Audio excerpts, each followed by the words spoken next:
La foi est une ferme assurance des choses qu'on espère, une démonstration de celles qu'on ne voit pas. Pour l'avoir possédée, les anciens ont obtenu un témoignage favorable. C'est par la foi que nous reconnaissons que le monde a été formé par la parole de Dieu, en sorte que ce que l'on voit n'a pas été fait de choses visibles. C'est par la foi qu'Abel offrit à Dieu un sacrifice plus excellent que celui de Caïn. C'est par elle qu'il fut déclaré juste, Dieu approuvant ses offrandes. Et c'est par elle qu'il parle encore quoique mort.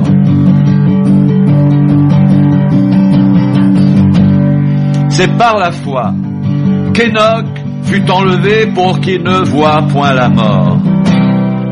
Et il ne parut plus parce que Dieu l'avait enlevé. Car avant son enlèvement, il avait reçu le témoignage qu'il était agréable à Dieu.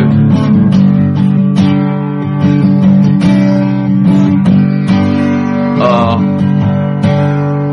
sans la foi, il est impossible de lui être agréable. Car il faut que celui qui s'approche de Dieu croit que Dieu existe et qu'il est le rémunérateur de ceux qui le cherchent.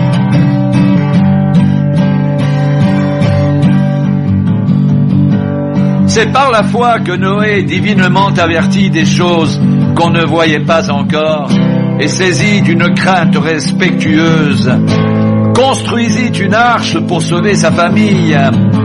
C'est par elle qu'il condamna le monde et devint héritier de la justice qui s'obtient par la foi.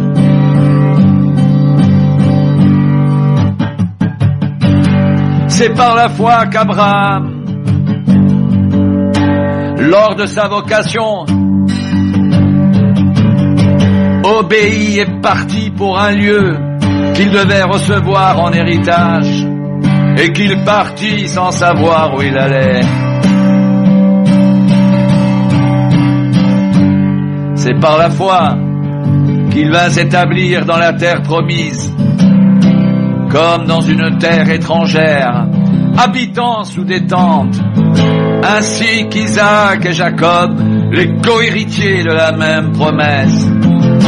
Car il attendait la cité qui a de solides fondements, celle dont Dieu est l'architecte et le constructeur.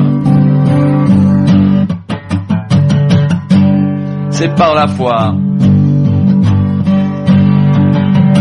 que Sarah elle-même, malgré son âge avancé, fut rendue capable d'avoir une postérité, parce qu'elle crut à la fidélité de celui qui avait fait la promesse. C'est pourquoi d'un seul homme déjà usé de corps naquit une postérité nombreuse, comme les étoiles du ciel, comme le sable qui est sur le bord de la mer et qu'on ne peut compter.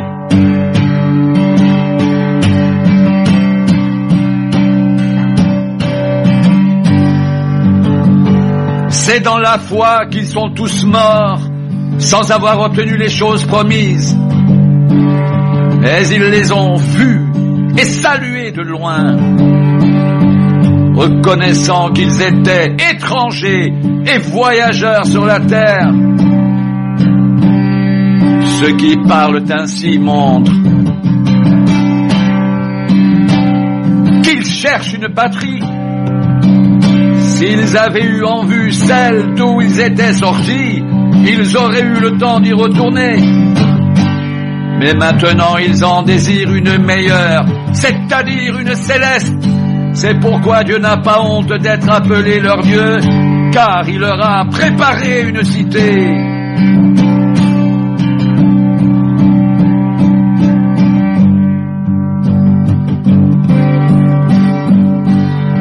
C'est par la foi qu'Abraham offrit Isaac lorsqu'il fut mis à l'épreuve et qu'il offrit son fils unique, lui qui avait reçu les promesses et à qui il avait été dit: en Isaac, tu auras une postérité appelée de ton nom.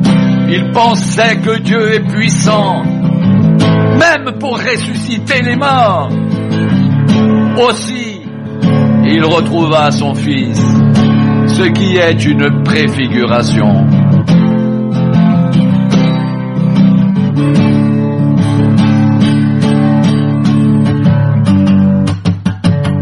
C'est par la foi qu'Isaac bénit Jacob et Ésaü en vue des choses à venir. C'est par la foi que Jacob, mourant, bénit chacun des fils de Joseph et qu'il adora appuyé sur l'extrémité de son bâton. C'est par la foi que Joseph, mourant, fit mention de la sortie des fils d'Israël et qu'il donna des ordres au sujet de ses os. C'est par la foi que Moïse, à sa naissance, fut caché pendant 3 mois par ses parents, parce qu'ils virent que l'enfant était beau et qu'ils ne craignirent pas l'ordre du roi. C'est par la foi que Moïse, devenu grand, refusa d'être appelé fils de la fille de Pharaon. Il préféra être maltraité avec le peuple de Dieu plutôt que d'avoir pour un temps la jouissance du péché.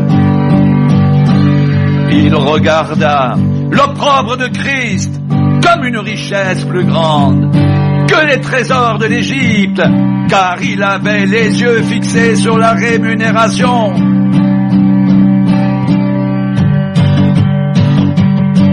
C'est par la foi qu'il quitta l'Égypte sans être effrayé de la colère du roi, car il se montra ferme, comme voyant celui qui est invisible. C'est par la foi qu'il immola la Pâque et fit l'aspersion du sang, afin que l'exterminateur ne touche pas au premier-né des Israélites. C'est par la foi qu'ils traversèrent la mer Rouge comme un lieu sec, tandis que les Égyptiens qui tentèrent de passer furent engloutis.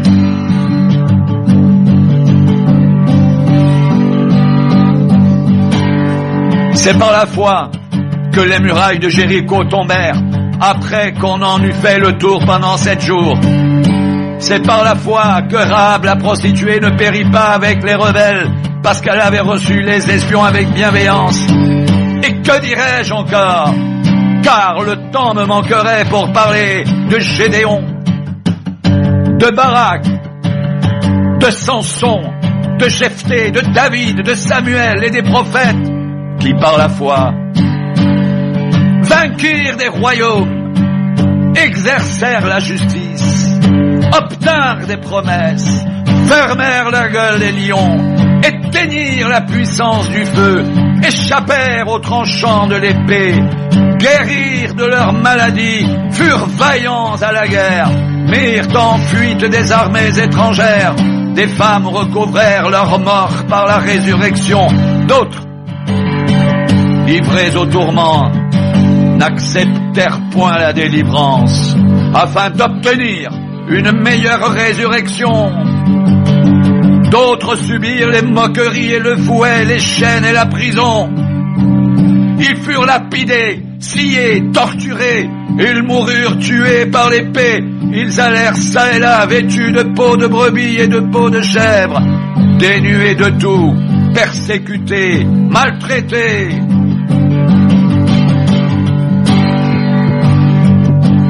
Eux dont le monde n'était pas digne, errant dans les déserts et les montagnes, dans les cavernes et les centres de la terre.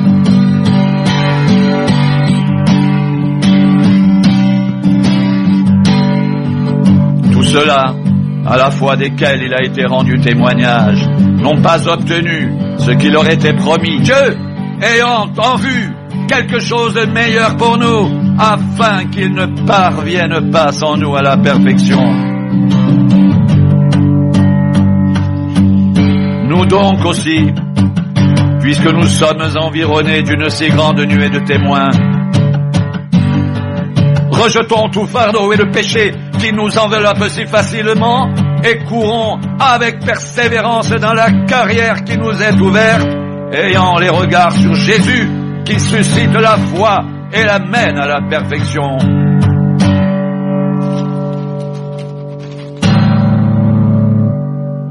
En échange de la joie qui lui était réservée, il a souffert la croix. Méprisé l'ignominie et s'est assis à la droite du trône de Dieu.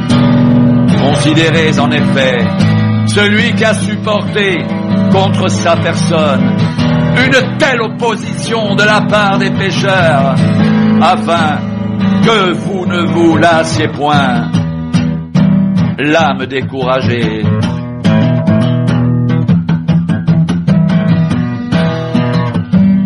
Vous n'avez pas encore résisté jusqu'au sang en luttant contre le péché, et vous avez oublié l'exhortation qui vous est adressée comme à des fils. Mon fils, ne méprise pas le châtiment du Seigneur, et ne perds pas courage lorsqu'il te reprend, car le Seigneur châtie celui qu'il aime, et il frappe de la verge tous ceux qu'il reconnaît pour ses fils.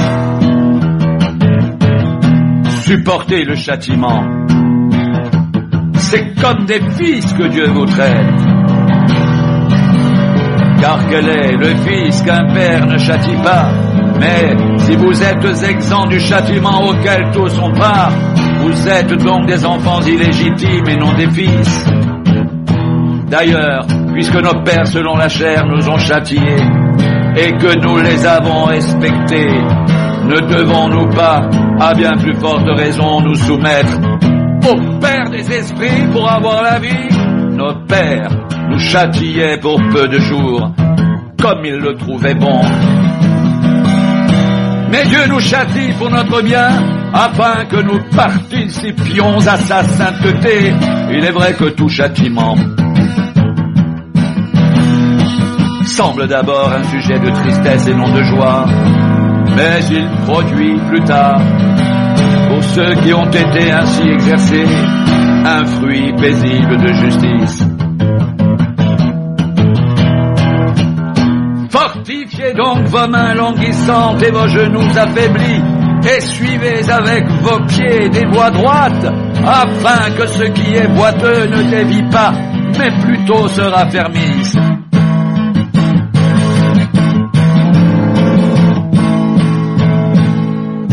Recherchez la paix avec tous,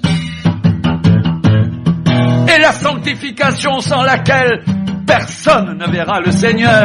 Veillez à ce que personne ne se prive de la grâce de Dieu, à ce qu'aucune racine d'amertume poussant des rejetons ne produise du trouble, et que plusieurs n'en soient infectés, à ce qu'il n'y ait ni débauché, ni profane, comme Ésaü, qui pour un mets vendit son droit d'aînesse. Vous savez que plus tard, voulant obtenir la bénédiction, il fut rejeté, quoiqu'il l'ait sollicité avec larmes, car il ne put amener son père à changer de sentiment.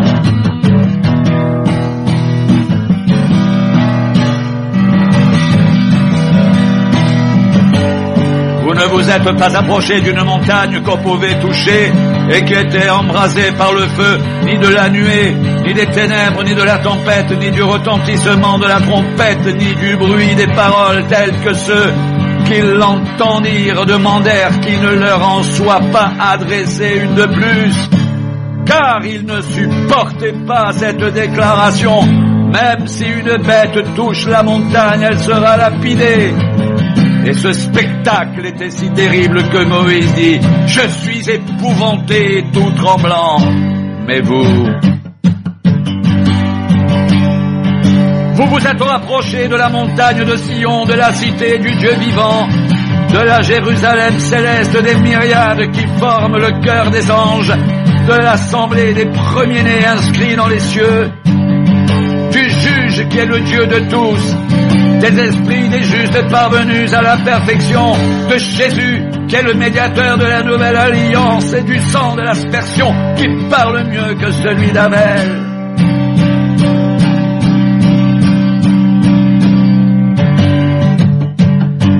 Gardez-vous de refuser d'entendre celui qui parle, car ceux qui refusèrent d'entendre celui qui publiait des oracles sur la terre n'ont pas échappé. Combien moins échapperons-nous si nous nous détournons de celui qui parle du haut des cieux, lui dont la voix ébranla alors la terre et qui maintenant a fait cette promesse? Une fois encore, j'ébranlerai non seulement la terre, mais aussi le ciel. Ces mots une fois encore indiquent que le changement des choses ébranlées, comme étant faites pour un temps, afin que les choses inébranlables subsistent.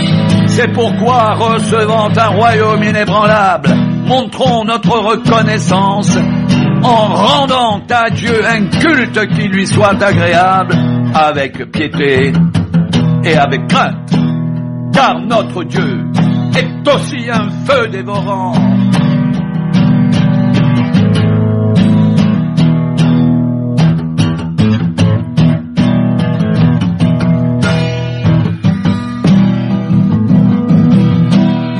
Mais vous êtes approchés de la montagne de Sion, de la cité du Dieu vivant, de la Jérusalem céleste, des myriades qui forment le cœur des anges, de l'assemblée des premiers-nés inscrits dans les cieux, du juge qui est le Dieu de tous les esprits des justes parvenus à la perfection, de Jésus qui est le médiateur de la nouvelle alliance, et du sang de l'aspersion qui parle mieux que celui d'Abel. Gardez-vous de refuser d'entendre celui qui parle, car si ceux qui refusèrent d'entendre celui qui publiait des oracles sur la terre n'ont pas échappé, combien moins échapperons-nous si nous nous détournons de celui qui parle du haut des cieux, lui dont la voix ébranla alors la terre et qui maintenant a fait cette promesse? Une fois encore, j'ébranlerai non seulement la terre mais aussi le ciel. Ces mots une fois encore indiquent le changement des choses ébranlées comme étant faites pour un temps, afin que les choses inébranlables subsistent. C'est pourquoi, recevant un royaume inébranlable, montrons notre reconnaissance en rendant à Dieu un culte qui lui soit agréable, avec piété et avec crainte, car notre Dieu est aussi un feu dévorant.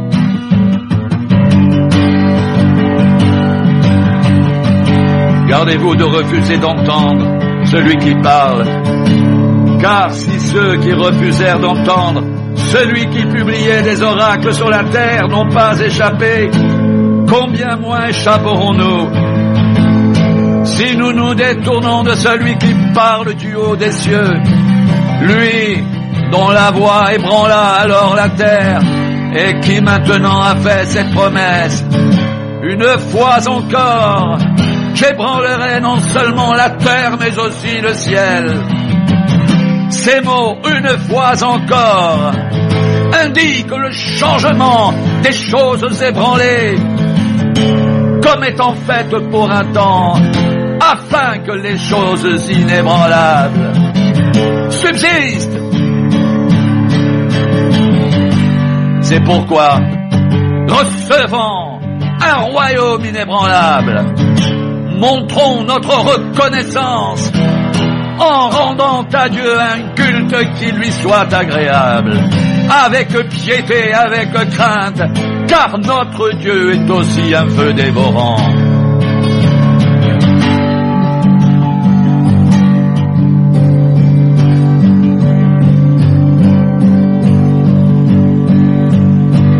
Une fois encore, j'ébranlerai non seulement la terre, mais aussi le ciel. Ces mots, une fois encore, indiquent le changement des choses ébranlées comme étant faites pour un temps, afin que les choses inébranlables subsistent. C'est pourquoi, recevant un royaume inébranlable, montrons notre reconnaissance en rendant à Dieu un culte qui lui soit agréable, avec piété et avec crainte.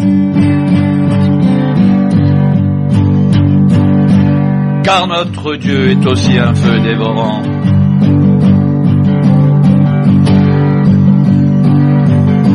Mais vous êtes approchés de la montagne de Sion, de la cité du Dieu vivant, la Jérusalem céleste des myriades qui forment le cœur des anges, de l'assemblée des premiers-nés inscrits dans les cieux, du juge qui est le Dieu de tous, des esprits des justes parvenus à la perfection, de Jésus qui est le médiateur de la nouvelle alliance et du sang de l'aspersion, qui parle mieux que celui d'Abel. Gardez-vous de refuser d'entendre celui qui parle. Car si ceux qui refusèrent d'entendre celui qui publiait des oracles sur la terre n'ont pas échappé, combien moins échapperons-nous si nous nous détournons de celui qui parle du haut des cieux, lui dont la voix ébranla alors la terre et qui maintenant a fait cette promesse.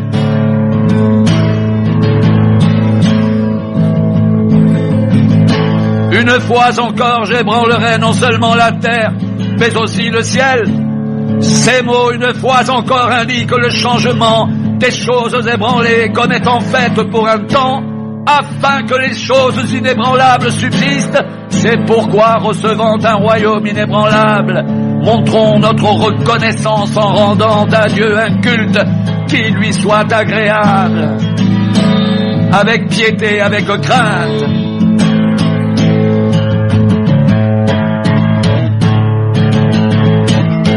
Car notre Dieu est aussi un feu dévorant.